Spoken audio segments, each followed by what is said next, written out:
दोस्तों good afternoon. Nine limited के quarter 3 के रिजल्ट्स आ गए हैं, तो देखते हैं कैसे रहे हैं नाइन लिमिटेड के क्वार्टर 3 के रिजल्ट्स। पिछले कंसोलिडेटेड रिजल्ट्स पिछले साल जहाँ कंपनी की सेल्स थी इसी क्वार्टर में 251 करोड़ 55 लाख की, वो घटकर हो गई है 230 करोड़ 32 करोड़ 55 लाख की। जबकि टोटल एक्सपेंसेस जो पिछले साल इसी क्वार्टर में थे 235.51 करोड़ के, वो घट कर रह गए हैं 218 करोड़ 42 लाख के। तो ईयर ऑन ईयर देखा जाए तो कंपनी की सेल्स डिक्रीज हुई है, तो कंपनी के एक्सपेंस भी डिक्रीज हुए हैं। अब बात करते हैं प्रॉफिट बिफोर टैक्स, जो पिछले साल थे इस क्वार्टर में 16 करोड़ 3 लाख के, जो घट कर रह गए हैं 14 करोड़ 13 लाख के। Net profit for the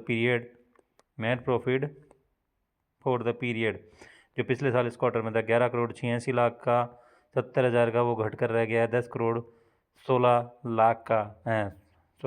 10 crore 16 lakh का, जी हाँ।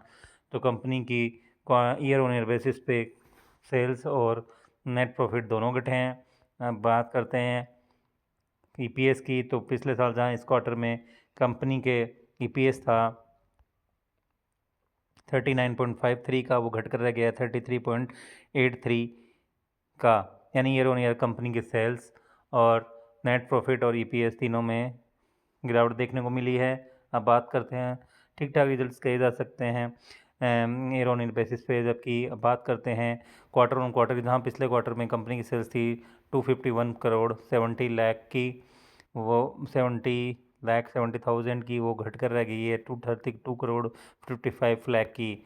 जबकि एक्सपेंस जो पिछले क्वार्टर में थे 240 करोड़ 38 लाख के, वो घट कर रह गए हैं 218 करोड़ 42 लाख के। यानी कि चाहे क्वार्टर ऑन क्वार्टर हो चाहे ईयर ऑन ईयर हो, कंपनी की गिरावट में दोनों में ही तरीके से गिरावट देखने को मिली है। जबकि एक्सपेंस भी चाहे क्वार्टर ऑन क्वार्टर हो चाहे ईयर ऑन ईयर हो, दोनों बेसिस पे घटे हैं।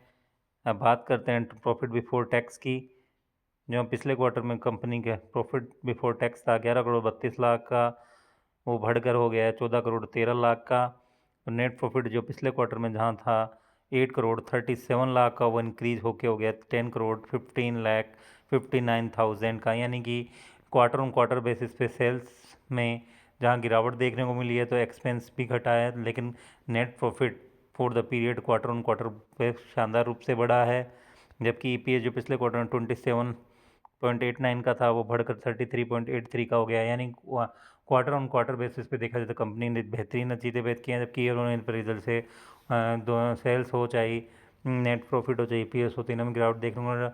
ईयर ऑन ईयर बेसिस पे नतीजे ठीक ठाक किए जा सकते हैं, जबकि क्वार्टर ऑन क्वार्टर कंपनी ने बेहद शानदार नतीजे पेश किए हैं। और कंपनी ने एक नई सब्सिडरी यूएई में भी स्टेब्लिश करने का अनाउंसमेंट किया है, जिसमें 51% की एक्वायर करेगी कंपनी। तो ये थे नाइन लिमिटेड से रिलेटेड लेटेस्ट न्यूज़। कोई भी बाई सेल की रिकमेंडेशन नहीं है। तो वीडियो को आप पूरा देखिए, जिससे आपको अच्छा पूरी जानकारी मिलेगी। तो स्टॉक से रिलेटेड न्यूज़ पाने के लिए please like share and subscribe my channel Shiva invest 06। Bye bye, thank you.